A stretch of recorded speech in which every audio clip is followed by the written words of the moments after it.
Hello students, स्वागत है आपका साइंस स्टडी अड्डा में।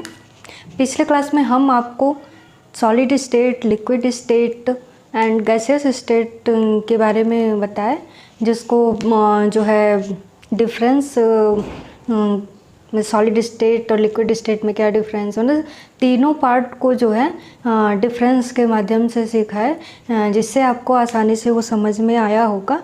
मुझे ऐसी उम्मीद है कि आपको ज़रूर समझ में आया होगा। आज हम आप लोगों को पढ़ाएंगे change of states of matter.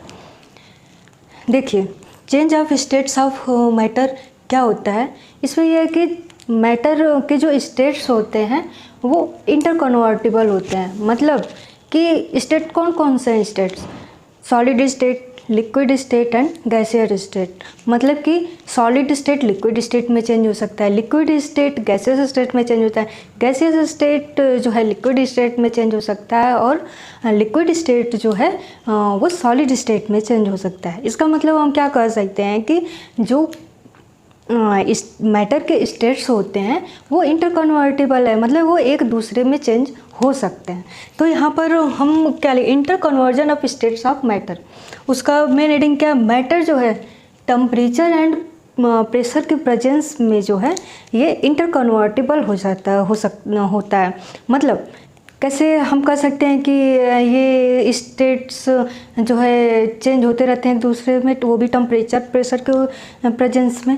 पिछले क्लास में हम आपको बताए थे कि जो टेम्परेचर के प्रेजेंस में जो होता है जो है काइनेटिक, जब टेम्परेचर को हम इंक्रीज करते हैं तो काइनेटिक एनर्जी बढ़ती है। काइनेटिक एनर्जी बढ़ने का मतलब यह है कि उस जो मैटर के पार्टिकल्स हैं उनमें मूवमेंट होने लगता है, और जितना ज़्यादा हीट देंगे उसमें और ज़्यादा जो है उसमें मूवमेंट होगा। और वही जब हम उसको कूल करेंगे तो जो है उसमें उसकी काइनेटिक एनर्जी में कमी है, तो उसमें मूवमेंट थोड़ा कम होगा। मतलब कि जैसे एग्जांपल के माध्यम से हम बताते हैं, आइस लेते हैं, वाटर लेते हैं और वाटर वेपर लेते हैं। आइस को क्या किए हम कि आइस को जब हम कम टेम्परेचर में रखते हैं तो क्या होता है, वो वाटर के रूप में चेंज हो जाता है। मतलब क्या है कि इसमें टेम्परेचर का प्रेजेंस है। और वही जब इसको लिक्विड को जब हम और गर्म करते हैं तो वाटर वेपर मतलब गैसियस स्टेट में चेंज हो जाता है। इसका मतलब क्या हुआ कि वो जैसे जैसे हम टेम्परेचर बढ़ा रहे हैं, सॉलिड से लिक्विड में चेंज हो रहा है, लिक्विड से गैसियस स्टेट में चेंज हो रहा है। और वैसे उसके अपोजिट भी होगा। जब हम वाटर वेपर को ठंडा करेंगे तो वो लिक्विड में चेंज हो जाएगा, और जब लिक्विड को ठंडा करेंगे और लो टेम्परेचर देंगे तो वो आइस में मतलब सॉलिड में चेंज हो जाएगा। तो आप देख सकते हैं कि इस एग्जाम्पल से आपको समझ में आ रहा है कि हाँ, टेम्परेचर का इसमें डिपेंडेंसी है। टेम्परेचर से जो है टेम्परेचर का जो है इस पर प्रभाव पड़ता है। अब वो है कि अभी तो हम टेम्परेचर के बारे में बताएं, प्रेशर भी है। प्रेशर कैसे पता चलता है? जैसे कि हम आपको पिछले क्लास में LPG and CNG and oxygen cylinder के बारे में बताए थे। तो जो एलपीजी, सीएनजी और जो ऑक्सीजन सिलेंडर में जो ऑक्सीजन भरा हुआ है वो सारे गैसियस स्टेट में होते हैं, और गैसियस स्टेट में उसे स्टोर कर पाना मुश्किल होता है, क्योंकि उसकी जो है शेप एंड वॉल्यूम जो है डिफिनेट नहीं होती है, निश्चित नहीं होती है, इसलिए हम उसे स्टोर नहीं कर सकते हैं। इसलिए हमको उसे किसी सिलेंडर में भरने के लिए उसे लिक्विड स्टेट में चेंज करना पड़ता है। तो जो एलपीजी, जो लिक्विफाइड पेट्रोलियम गैस है, उसको क्या किया जाता है कि लिक्विफाइड कर दिया जाता है, मतलब लिक्विड के रूप में चेंज कर दिया जाता है, जिससे कि हम सिलेंडर में भर सकते हैं। इसका मतलब वो क्या हुआ कि जो गैसियस स्टेट का एलपीजी है वो किस में चेंज हो गया? लिक्विड स्टेट में, तब हम उसको सिलेंडर में भर पाए। सेम सीएनजी का है और सेम ऑक्सीजन सिलेंडर का भी ऐसे ही होता है। तो क्या हुआ कि गैसियस स्टेट को हम लिक्विड स्टेट में कन्वर्ट किए, वो भी किसके प्रेजेंस में? टेम्परेचर एंड प्रेशर के प्रेजेंस में। जब उसमें प्रेशर देंगे मॉलिक्यूल्स को, गैसेस मॉलिक्यूल्स को, तो उनके जो मॉलिक्यूल्स होते हैं वो नज़दीक नज़दीक आने लगते हैं, जिससे वो लिक्विड के रूप में चेंज हो जाता है। इससे क्या पता चल रहा है कि प्रेशर के प्रेजेंस में जो है गैसियस स्टेट जो है लिक्विड स्टेट में चेंज हो रहा है। तो इसका मतलब क्या हुआ कि हम ये कह सकते हैं मैटर जो है टेम्परेचर एंड प्रेशर के प्रेजेंस में जो है इंटरकन्वर्टिबल है। अब हम आगे देखते हैं terms involve in change of state. अब ये देखना कि इस चेंजेस में मतलब कि स्टेट्स जो है जो इंटरकन्वर्टिबल है इसमें कौन कौन से टर्म जो है इन्वॉल्व है। तो आइए हम इसको समझते हैं। देखिए कह रहा है कि हम आपको बताएंगे मेल्टिंग क्या होता है, मेल्टिंग पॉइंट क्या होता है। इन सारी चीज़ों को बुक्स में तो ऐसे ही पैराग्राफ टाइप का दिया हुआ है, लेकिन हम इसको आपको शॉर्ट में आउटलाइन के थ्रू बताने का प्रयास करें, जिससे आपको एक या दो लाइन में उसको समझ जाएंगे और उसको लिख भी लेंगे। इसलिए हम आपको ऐसे समझा रहे हैं। तो देखिए हमारा हेडिंग क्या है, मेल्टिंग एंड मेल्टिंग पॉइंट। तो मेल्टिंग क्या होता है, आपको पता है कि अभी हम कहते हैं कि आइस जब वाटर में चेंज हुआ तो इसका मतलब क्या है कि आइस जो है मेल्ट हो करके वाटर में चेंज हो गया। इसका मतलब आइस क्या हुआ सॉलिड स्टेट और वाटर में चेंज हुआ मतलब लिक्विड स्टेट। तो क्या हुआ कि सॉलिड स्टेट जो है जब लिक्विड स्टेट में चेंज होता है तो उसको मेल्टिंग कहते हैं, ये जनरली हम कह सकते हैं। लेकिन एक स्पेसिफिक कंडीशंस में होता है जिसमें टेम्परेचर और प्रेशर के फैक्टर्स भी इसमें इन्वॉल्व होते हैं। स्पेसिफिक कंडीशन जो है टेम्परेचर प्रेशर के फैक्टर्स भी इन्वॉल्व होते हैं। हाँ, जब आइस को जब हम थोड़ा सा अधिक टेम्परेचर देंगे, जब टेम्परेचर बढ़ाएंगे तभी तो वाटर में चेंज होगा, और गैस को जब हम ज़्यादा प्रेशर देंगे तभी तो वो लिक्विड में चेंज होगा। तो वैसे ही specific condition temperature and pressure दिया जाता है, तब जो है ये सॉलिड स्टेट लिक्विड स्टेट में चेंज होता है, जिससे हम मेल्टिंग पॉइंट कहते हैं। क्या है मेल्टिंग पॉइंट नहीं, सिर्फ मेल्टिंग कहते हैं। मतलब शॉर्ट में एक specific condition temperature and pressure factors के प्रेजेंस में जो है सॉलिड स्टेट लिक्विड स्टेट में चेंज हो जाता है, तो उसे हम मेल्टिंग कहते हैं। अब ये देखना है, ये तो आपको समझ में आ गया होगा। अब समझना कि मेल्टिंग पॉइंट क्या होता है। मेल्टिंग पॉइंट ये सेम है, सॉलिड स्टेट लिक्विड स्टेट में चेंज होगा, लेकिन एक स्पेसिफिक टेम्परेचर पे। मतलब कि जब टेम्परेचर हम बढ़ाए तभी तो आइस जो है वाटर में चेंज हुआ। तो वो किस टेम्परेचर पे जो है आइस वाटर में चेंज हो जाएगा, वही उसका स्पेसिफिक टेम्परेचर है। और जो स्पेसिफिक टेम्परेचर है उसी को ही हम कहेंगे मेल्टिंग पॉइंट। मतलब जिस पॉइंट पे वो मेल्ट हो जाएगा, जिस टेम्परेचर के पॉइंट पे वो मेल्ट हो जाएगा, वही उसका जो है मेल्टिंग पॉइंट है। जैसे आइस है, आइस जो है 0 डिग्री सेल्सियस टेम्परेचर के मेल्टिंग पॉइंट पे जो है ये मेल्ट होता है। मतलब कि इसको हम केल्विन में 273.16 केल्विन भी बोल सकते हैं।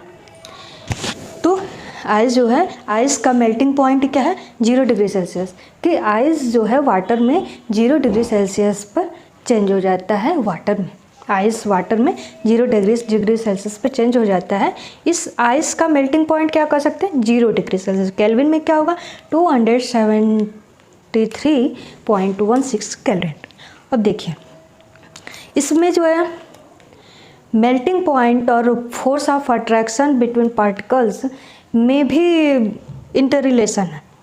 कैसे है, जैसे कि जब किसी भी मैटर के पार्टिकल्स में ज़्यादा फोर्स ऑफ अट्रैक्शन होगा, उनके मॉलिक्यूल्स ज़्यादा नज़दीक होंगे, तो उसको मेल्ट होने में उसको ज़्यादा टाइम लगेगा। मतलब उसे ज़्यादा टेम्परेचर देना पड़ेगा। मतलब जितना फोर्स ऑफ अट्रैक्शन पार्टिकल्स के बीच ज़्यादा होगा वैसे ही मेल्टिंग पॉइंट भी बढ़ेगा। मतलब कि फोर्स ऑफ अट्रैक्शन अगर हाई है तो मेल्टिंग पॉइंट भी हाई होगा। अगर फोर्स ऑफ अट्रैक्शन लो है तो मेल्टिंग पॉइंट भी लो होगा, क्योंकि ये पार्टिकल्स के कैरेक्टर पे निर्भर करता है। कि वो कितना मजबूती से इसमें फोर्स ऑफ अट्रैक्शन है और कितना माइन्यूट सा इसमें फोर्स ऑफ अट्रैक्शन है। तो इस पे भी मेल्टिंग पॉइंट निर्भर करता है। जैसे कि अब देख सकते हैं ये है। अब नेक्स्ट है बॉइलिंग एंड बॉइलिंग पॉइंट। ये सेकंड हेडिंग है, बॉइलिंग एंड बॉइलिंग पॉइंट। तो बॉइलिंग का क्या मतलब होता है? सेम कंडीशन यहाँ पर भी है, बस यहाँ पर ये है सेम ऐसे ही है। मतलब सॉलिड स्टेट। अब बॉयल कब होता है? बॉयल क्या होता है? वाटर बॉयल होता है। और जो बॉयल हो जाता है तो वो किस रूप में चेंज होता है? वाटर वेपर में चेंज होता है, मतलब गैसियस स्टेट में चेंज होता है। तो वाटर मतलब लिक्विड स्टेट और वाटर वेपर में चेंज हो रहा है तो गैसियस स्टेट में। तो क्या हुआ? लिक्विड स्टेट जो है गैसियस स्टेट में चेंज हो रहा है, और वो भी कौन सी स्पेसिफिक कंडीशंस हैं? टेम्परेचर एंड प्रेशर जो है स्पेसिफिक कंडीशन के प्रेजेंस में जो है लिक्विड स्टेट जो है गैसियस स्टेट में चेंज हो रहा है। जिस स्पेसिफिक कंडीशंस जो होता है टेम्परेचर प्रेशर का उसमें जो है लिक्विड स्टेट उसकी उपस्थिति में जब लिक्विड स्टेट गैसियस स्टेट में चेंज हो जाता है तो उसे बॉइलिंग कहते हैं।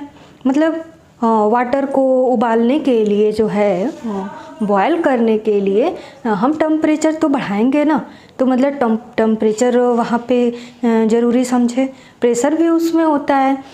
तो क्या हुआ कि तभी तो लिक्विड गैस में चेंज हुआ जब हम टेम्परेचर को इसमें बढ़ाए हैं। तो जब टेम्परेचर बढ़ाए हैं तो ये जो है बॉयल होने लगा है। मतलब कि जब लिक्विड स्टेट गैसियस स्टेट में चेंज होता है वो भी specific conditions temperature and pressure की प्रेजेंस में, तो उसे हम बॉइलिंग कहते हैं। और जिस स्पेसिफिक टेम्परेचर पर लिक्विड स्टेट जो है गैसियस स्टेट में चेंज होता है वो इसकी बॉइलिंग पॉइंट है। मतलब कि लिक्विड स्टेट गैसियस स्टेट में एक स्पेसिफिक टेम्परेचर पर जो है चेंज होता है, उसी पॉइंट जिस टेम्परेचर पर वो बॉयल होने लगता है और जो थर्मामीटर होता है उसका इंडिकेटर उस पॉइंट पे रुक जाता है। जिस पॉइंट पे रुक जाता है, जिस टेम्परेचर पे ये बॉयल होने लगता है, वही जो है उसका बॉइलिंग पॉइंट है। जैसे जिस टेम्परेचर पर मेल्ट होने लगता है उसका मेल्टिंग पॉइंट है, और जिस टेम्परेचर पर यह बॉयल होने लगता है, लिक्विड गैसेस में चेंज होता है, बॉयल होने लगता है, वो उसका बॉइलिंग पॉइंट है। यही सी बात है। अब देखिए, अब नेक्स्ट देखते हैं क्या है सब्लिमेशन। सब्लिमेशन से आप सभी लोग परिचित होंगे। देखिए, जब सॉलिड स्टेट जो है गैसियस स्टेट में चेंज होता है, जब हम सॉलिड स्टेट के मैटर को हीट करते हैं, जब गर्म करते हैं, तो वो गैसियस स्टेट में चेंज होता है। मतलब कि वो लिक्विड स्टेट में नहीं चेंज होता है। अभी तो हम आइस वाटर और गैस का हम आपको वाटर वेपर का हम अभी एग्जांपल दे रहे थे। तो पहले सॉलिड से लिक्विड में चेंज हो रहा था, लिक्विड से फिर गैस में चेंज हो रहा था। लेकिन यहाँ पर ऐसा नहीं है। यहाँ पर सॉलिड जो है डायरेक्टली जो है गैसियस स्टेट में चेंज हो जा रहा है। तो इस और एक स्पेसिफिक टेम्परेचर पर होता है, मतलब कि इसको हीट दिया जाता है तभी जो है सॉलिड स्टेट गैसियस स्टेट में चेंज होता है। जब सॉलिड स्टेट को टेम्परेचर देने पर वो गैसियस स्टेट में चेंज होता है तो उसे ही हम सब्लिमेशन कहते हैं। सब्लिमेशन किसे कहते हैं? जब सॉलिड स्टेट को टेम्परेचर देने पर वह लिक्विड स्टेट में बिना बदले वह गैसियस स्टेट में चेंज हो जाता है तो उसे ही हम सब्लिमेशन कहते हैं। अब देखिए, अब बताते हैं हम कि डिपोजिशन क्या है। डिपोजिशन जो है वो सब्लिमेशन का बिल्कुल अपोजिट है। इसमें क्या होगा, गैसियस स्टेट जो है सॉलिड स्टेट में चेंज हो जाएगा। मतलब कि इसमें क्या है कि सॉलिड स्टेट गैसियस स्टेट में चेंज हो रहा है, लेकिन इसमें क्या होगा कि ये जो है डिपोजिशन में गैसियस स्टेट सॉलिड स्टेट में चेंज हो जाएगा। जब गैसियस स्टेट सॉलिड स्टेट में चेंज होगा तो उसे हम डिपोजिशन कहते हैं। डिपोजिशन को नॉर्मली ऐसे भी कह सकते हैं कि इकट्ठा होने से मतलब है, मतलब डिपॉजिट हो रहा है, इकट्ठा हो रहा है। इसके एग्जाम्पल कौन कौन से हैं? नेप्थेलिन सब्लिमेशन का एग्जाम्पल है, कैम्फर है, आयोडीन है एंड अमोनियम क्लोराइड जो है, ये सभी जो है सब्लिमेशन के एग्जाम्पल हैं। अब देखिए, अब जानते हैं आगे का स्टेप क्या है, वेपोराइजेशन। वेपोराइजेशन क्या होता है, जब किसी specific condition temperature and pressure के प्रेजेंस में लिक्विड स्टेट गैसियस स्टेट में चेंज हो जाता है तो वेपोराइजेशन होता है। आप नॉर्मली समझ सकते हैं, नॉर्मली हम लोग ऐसे बात करते हैं, जैसे कि आप देखते हैं कि बारिश के समय में जब बारिश होती है तो पूरे घर में पानी पानी पूरी जगह पानी वाटर फैला होता है, लेकिन जब होता है क्या नाम है, जब धूप हो जाती है तो कुछ समय के बाद वो जगह सारा सूख जाता है। क्यों? क्योंकि आप नॉर्मली कहेंगे कि उसका वेपोराइजेशन हो गया है, इसलिए वो मतलब क्या था, वाटर था जो वेपोराइज हो गया, मतलब कि वाटर जो है गैस के रूप में चेंज हो करके वो वेपोराइज हो गया, तो उसी प्रोसेस को वेपोराइजेशन कहते हैं। लिक्विड स्टेट मतलब वाटर जो है गैसियस स्टेट मतलब वाटर वेपर में चेंज हो जाता है, वो भी स्पेसिफिक टेम्परेचर एंड प्रेशर के प्रेजेंस में उसे वेपोराइजेशन कहते हैं। मतलब liquid state specific condition of temperature and pressure के प्रेजेंस में वो गैसियस स्टेट में चेंज होता है तो उसे वेपोराइजेशन कहते हैं। चलिए नेक्स्ट अब देखते हैं। देखिए, अब हमको जानना है कि फ्रीजिंग एंड फ्रीजिंग पॉइंट, तो ये भी एक हेडिंग है, freezing and freezing point. Freezing क्या है? फ्रीजिंग जनरली आप समझे, आपके घर में फ्रिज सबके घर में है अब, तो फ्रिज में क्या होता है कि हम किसी भी चीज़ को कूल करते हैं। जैसे मान लीजिए फ्रीजर में हम वाटर रख देते हैं और वाटर जो है, आप आइसक्रीम बनाने वाले हैं, वाटर एक समय में आइस में चेंज हो जाएगा, ठीक है। तो क्या हुआ कि जो वाटर था, लिक्विड था, वो किस रूप में चेंज हुआ, सॉलिड में, मतलब आइस में चेंज हो गया। तो हम क्या कर सकते हैं, लिक्विड जो है सॉलिड स्टेट में चेंज हो जा रहा है, वो भी specific condition of temperature and pressure के प्रेजेंस में, उसे फ्रीजिंग कहते हैं। Specific condition of temperature and pressure के प्रेजेंस में जब लिक्विड स्टेट सॉलिड स्टेट में चेंज हो जाता है तो उसे हम फ्रीजिंग कहते हैं। और जिस टेम्परेचर पर, जिस स्पेसिफिक टेम्परेचर पर लिक्विड स्टेट सॉलिड स्टेट में चेंज होता है वो फ्रीजिंग पॉइंट कहलाता है। क्या है फ्रीजिंग, किसे कहेंगे, जब specific condition of temperature and pressure के प्रेजेंस में जब लिक्विड स्टेट सॉलिड स्टेट में चेंज होगा तो उसे फ्रीजिंग बोलेंगे। और वही जब स्पेसिफिक टेम्परेचर के प्रेजेंस में, एक निश्चित टेम्परेचर के प्रेजेंस में लिक्विड स्टेट सॉलिड स्टेट में चेंज होता है तो उसे फ्रीजिंग पॉइंट कहते हैं। मतलब जिस टेम्परेचर पर वो मतलब कि लिक्विड जो है सॉलिड में चेंज हो जाएगा, मतलब वाटर जो है आइस में चेंज हो जाएगा, उसी टेम्परेचर को जो है हम फ्रीजिंग पॉइंट बोलेंगे।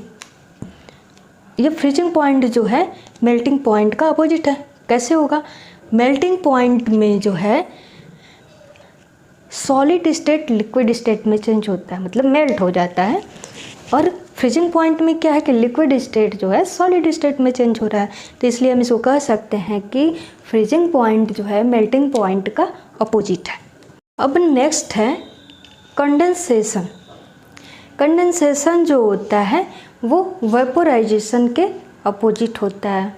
मतलब वेपोराइजेशन में क्या है, लिक्विड स्टेट जो है गैसियस स्टेट में चेंज हो रहा है, लेकिन कंडेंसेशन में जो होता है गैसियस स्टेट जो है लिक्विड स्टेट में चेंज होता है, वो भी specific condition of temperature and pressure के प्रेजेंस में। मतलब गैसियस स्टेट का लिक्विड स्टेट में चेंज हो जाना ही कंडेंसेशन होता है, और कंडेंसेशन जो होता है अपोजिट होता है वेपोराइजेशन के। आई होप कि आपको समझ में आया होगा। अगर समझ में आया होगा तो इसे लाइक शेयर एंड सब्सक्राइब ज़रूर करें।